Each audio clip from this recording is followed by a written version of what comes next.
வணக்கம் மக்களே, இந்த வீடியோவில் நம்ம என்ன செய்தி பார்க்க போகிறோம்னா, மஞ்சத்தாலியை கழட்டாமல் மறைத்த நடிகை. இணையதளத்தில் பாடகியுடன் சிவாஜி கணேசனுக்கு வந்த காதல், தெய்வீக நட்பு பத்மினி. வாங்க என்ன தகவல் என்ன செய்துன்னு இந்த வீடியோவில் விரிவாக பார்க்கலாம். அதுக்கு முன்னாடி முதன்முறையாக நம்ம சேனலை ஃபஸ்ட் டைம் பார்க்குறீங்கன்னா சப்ஸ்கிரைப் பண்ணாதவங்கெல்லாம் சப்ஸ்கிரைப் பண்ணிக்கோங்க. பெல் பட்டன் சிம்பல் அமைக்கி நம்ம சேனலோட நோட்டிஃபிகேஷனை எனபிள் பண்ணிக்கோங்க.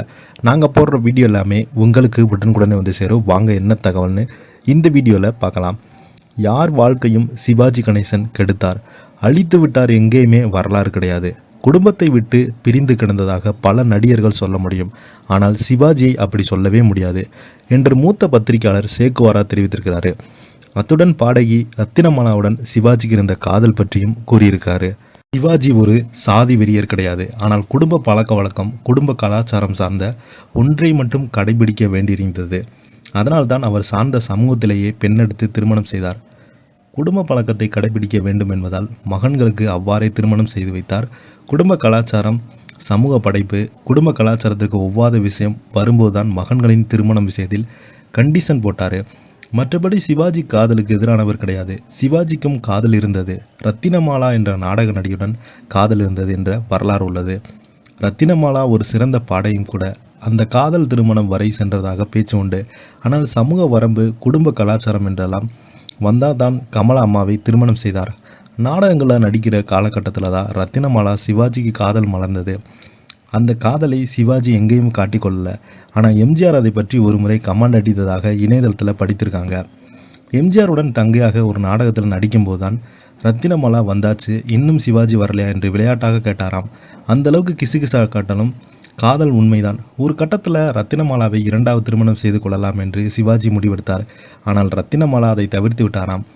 இரண்டாவது திருமணத்தின் தான் சிவாஜி இமேஜ் பாதிக்கப்பட்டது என்று நினைத்தாங்களா? அதே போல் பத்மினியுடன் சிவாஜிக்கு கிசுகிசு வந்தது.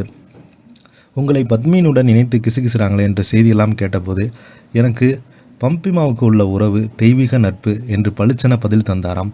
அந்த வகையில் கஷ்ட நஷ்டங்களை பகிர்ந்து கொள்ளக்கூடிய நல்ல தோழியாக பத்மினி இருந்தாங்களாம். ஆனால் ஒரு படத்தில் பத்மினிக்கு சிவாஜி தாலி கட்டுவது போல ஒரு காட்சி படமாக்கப்பட்டது. மறுநாள் நிஜமாகவே கமலா அம்மாவுடன் சிவாஜிக்கு திருமணம் நடந்தது. ஆனால் ஷூட்டிங்கில் சிவாஜி கட்டின தாலியை பத்மினி கலட்டவே இல்லையாம். யாருக்கும் தெரியாமல் தான் கழுத்தில் கட்டியிருந்தாங்களாம்.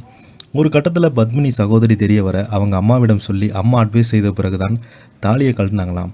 ரத்தினமாலா பத்மினி இருவருடனுமே காதல் நட்பு அல்லது அதையும் தாண்டி எது வேண்டுமானாலும் சிவாஜிக்கு வந்திருக்கலாம். பல நடிகைகளுக்கு சிவாஜி மீது காதல் வந்திருக்கலாம்.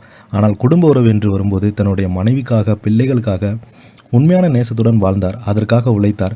யார் வாழ்க்கையும் சிவாஜி கெடுத்தார் அழித்து விட்டார் என்ற எங்கேயுமே வரலாறு கிடையாது. குடும்பத்தை விட்டு பிரிந்து விட்டதாக பல நடிகர்கள் சொல்ல முடியும், ஆனால் சிவாஜி அப்படி சொல்ல முடியாது என தெரிவித்திருக்கிறாரு. இதை பற்றி நீங்கள் என்ன எனக்கு கீழே உள்ள கமெண்ட் பாக்ஸில் மறக்காமல் பதிவிடுங்க. இந்த வீடியோ உங்களுக்கு பிடிச்சிருந்தால் லைக் பண்ணுங்கள், ஷேர் பண்ணுங்கள், கமெண்ட் பண்ணுங்கள். அப்போ தான் நாங்கள் போடுற வீடியோ எல்லாமே உங்களுக்கு உடனுக்குடனே வந்து சேரும். நன்றி, வணக்கம்.